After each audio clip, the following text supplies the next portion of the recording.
After today's podcast, you're going to probably feel just a little bit better about your life, unless you're a police officer.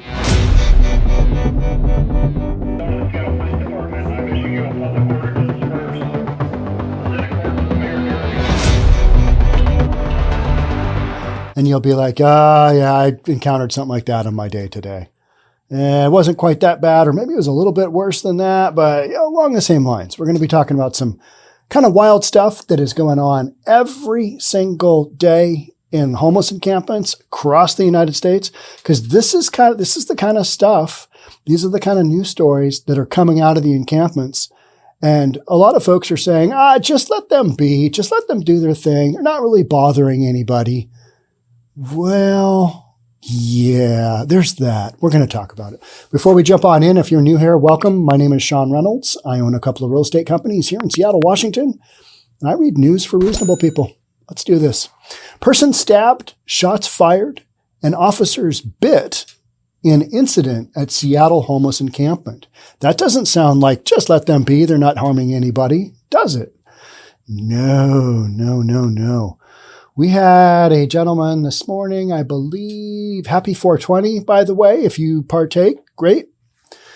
One of my friends sent me a meme talking about getting Elvis Presley doing karate high. Apparently that's a thing. You get so high that you're like Elvis Presley in your karate stance. That was the thing. That was before my time. I remember Elvis Presley when he passed away, but that was at the very tail end of his period of real popularity. And that was a sad event.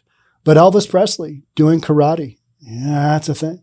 Seattle police are investigating after one person was stabbed and shots were fired in a homeless encampment in the Chinatown-International District on Monday. So we had a dude this morning, I think around 5 o'clock, get killed on one of the main streets there in Chinatown. Just a lot of stuff going on, just people getting whacked, and it's not good. Police responded to an encampment near 13th Avenue South and South Lane Street around 10 a.m. from multiple reports of a man shooting a rifle.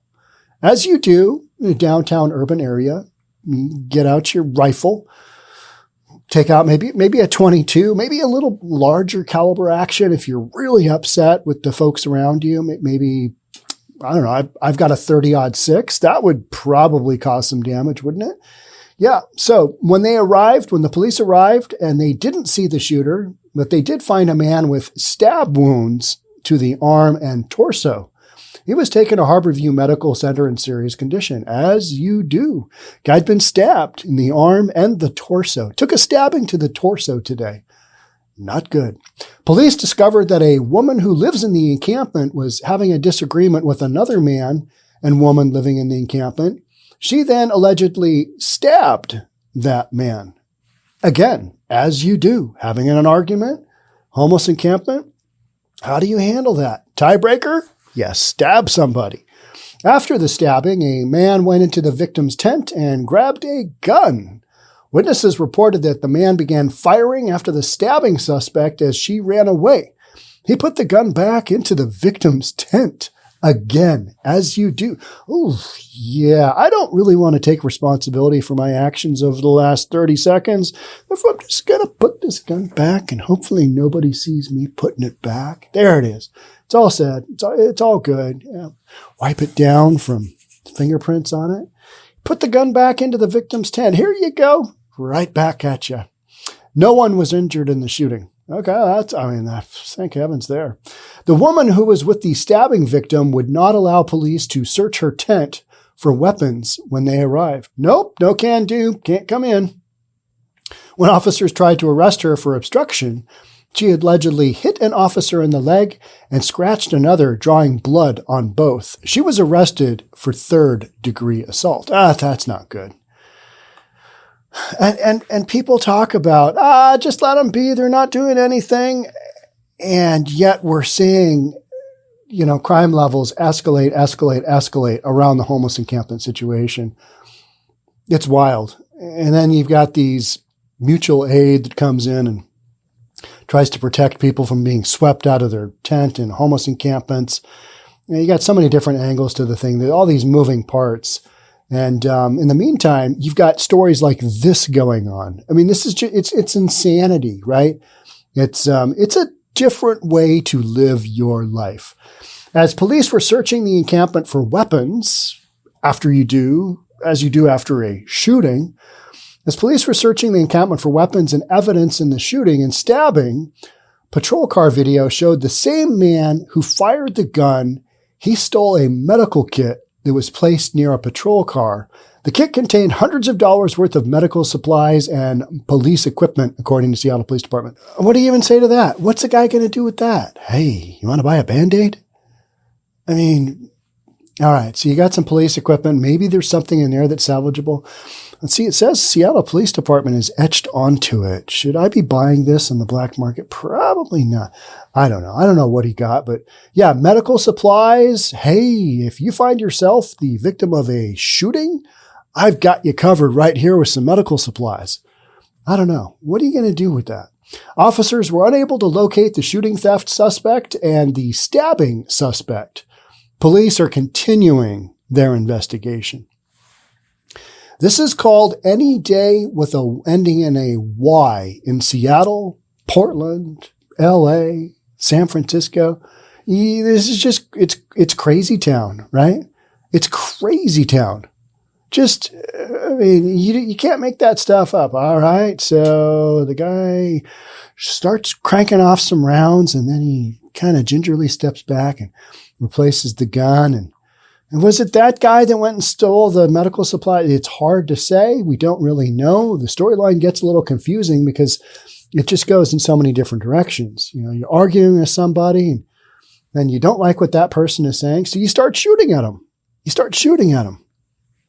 This is not how civil people handle disputes, is it? But in today's day and age, apparently it is. You just whip out your handgun, or in the case of this storyline, you whip out someone else's handgun, make sure to return it without your fingerprints later. Do we even care about fingerprints at this time? You had your fingerprints all over it. Okay, whatever. Doesn't it feel like that's the thing? It used to be, oh, don't leave your fingerprints. They might lead you to the crime. We never even get close to that part, do we? We never do. I shouldn't say that. I don't know. Maybe some of these arrests are the result of some really good police work. It seems like in Seattle, the police are so overwhelmed and they're not even going after, the majority of crimes underneath, what is considered to be like really violent crimes or crimes against children or domestic violence. We're still covering those, but everything else, if you've got a shooting, well, all right. No harm, no foul. Nobody really got shot. I mean, that one guy, he took one to the torso and, he took it to the bicep, just a little bicep action. That'll leave a good scar. That's a manly scar. That's the scar you show your kids. Hey, guys, look what happened to me today. And you roll up your sleeve and you got a bullet hole through your bicep. That is life on the streets in Seattle and so many of these other cities. It's absolutely crazy. And this is what the police are having to deal with. And we wonder why there aren't enough police signing up to become officers of the law in said cities. It's pretty wild, isn't it? I would say it's entertaining, but it's actually just it's crazy. It's crazy and it's ongoing. And I don't see this slowing down anytime soon because we don't really have a solution for the homeless encampments. And we don't have a solution for all these folks that have just made this a lifestyle. And it is a lifestyle. It's a lifestyle. You might want to say, you might argue, yeah, there's a couple of people out there that are just really down on their luck and they're in between. Okay. Yeah. But the vast majority of what I see and what I hear and what I report is stories like this. These aren't people down on their luck. These are people having arguments. What are they arguing over that requires the use of a handgun or a rifle? What are you arguing over that is a life or death situation? Is it drugs? Is it money? I don't know, but this goes on an awful lot in Seattle. Don't know. When I do find out, I will let you know right here on News for Reasonable People. Because this storyline, this kind of stuff is not reasonable. And people need to know, hey, yeah, that's going on. Thanks for being here. We'll catch up soon. Talk then. Bye for now.